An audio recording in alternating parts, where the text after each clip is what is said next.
Receiver ने देव ऋषि से कहा कि प्रभु, कोई ऐसा भी उपाय है कि जिससे मनुष्य के सभी कर्म नष्ट हो जाए? पाप मनुष्य पर होते रहते हैं, इसका कोई उपाय हो तो बताओ। देव ऋषि ने कहा, अगर एकादशी का व्रत करे तो मनुष्य इन पापों से बच जाएगा और एकादशी का फल इनके सभी पापों को नष्ट कर देगा और स्वर्ग की प्राप्ति होगी।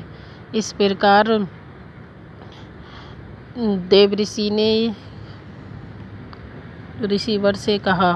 फिर रिसीवर ने कहा, ये मनुष्य पश्चाताप भी करते हैं, पाप भी करते हैं, पर इनका कोई उपाय नहीं मिलता।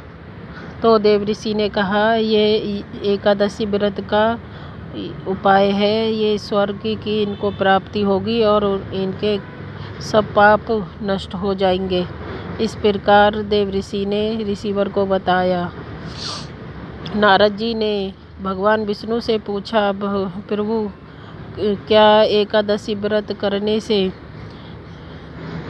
एकादशी व्रत का फल बताओ कि इसका क्या फल है? जब भगवान विष्णु ने कहा, एकादशी व्रत करने के बाद मनुष्य को स्वर्ग की प्राप्ति होती है और धन धान्य भरा रहता है, तब रिसीवर ने कहा, क्या प्रभु, इस प्रकार व्रत करने से किसी का भला हुआ है?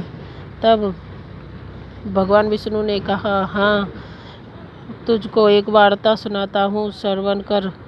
तब भगवान विष्णु ने कहा, एक ब्राह्मणी थी, वह बहुत व्रत किया करती थी एकादशी के, पर किसी को दान नहीं देती थी। वह बहुत ही दुबली पतली हो गई व्रत करते करते, लेकिन वो दान नहीं दिया करती थी। एक दिन मैं उसके द्वार पर गया भिक्षा मांगने के लिए, तो उस ब्राह्मणी ने मुझको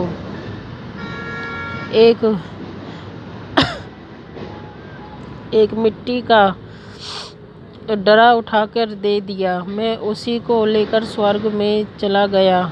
फिर उस ब्राह्मणी की मृत्यु हुई तो उन व्रतों के कारण उसको एक कुटिया मिली। उस कुटिया में वो गई तो उसमें कुछ भी नहीं था। तो उसने मुझसे पूछा, प्रभु, ये क्या है? मैंने तो आपकी बहुत सेवा करी है, आपके व्रत किए हैं और मुझको कुछ भी फल प्राप्त नहीं हुआ इसका। जब भगवान ने कहा, तुमने किसी को दान नहीं दिया, इसी कारण से तुमको यह खाली कुटिया मिली है। तो उस ब्राह्मणी ने कहा, प्रभु, मुझको कोई ऐसा उपाय बताओ जिससे मैं धन धान्य हो जाऊं। तब भगवान विष्णु ने कहा, जब देवकन्या तेरे पास आए तो तू कुटिया के दरवाजे मत खोलना, उनको एकादशी व्रत का फल पूछना, विधि विधान से करना व्रत को। तो उसने ऐसा ही किया। जब देवकन्या उसकी कुटिया पर आई तो उसने दरबार नहीं खोला और कहा, मुझे पहले एकादशी का व्रत बताओ, इसकी विधि विधान बताओ। तब देवकन्या ने बताया, इस प्रकार व्रत करना चाहिए। तिल गुड़ के लड्डू बनाएं, भोजन दान करें और गाय को खिलाएं। इस प्रकार उन्होंने व्रत बताया। तो फिर ब्राह्मणी ने दरबार खोल दिए। इसी प्रकार देवकन्याओं ने ब्राह्मणी को अलग पाया। तो ब्राह्मणी ने भी विस्तार पूर्वक व्रत किए और दान पुण्य किया। इसी का फल ब्राह्मणी को मिला। यही एकादशी व्रत की कथा है जो भगवान विष्णु ने नारद जी को बताई। इस दिन तिल का भोग लगाना चाहिए, भोजन तिल का बनाएं, दान पुण्य करें। इससे घर में वृद्धि होती है और धन धान्य होता है। सभी पापों से मुक्ति मिलती है और स्वर्ग की प्राप्ति होती है।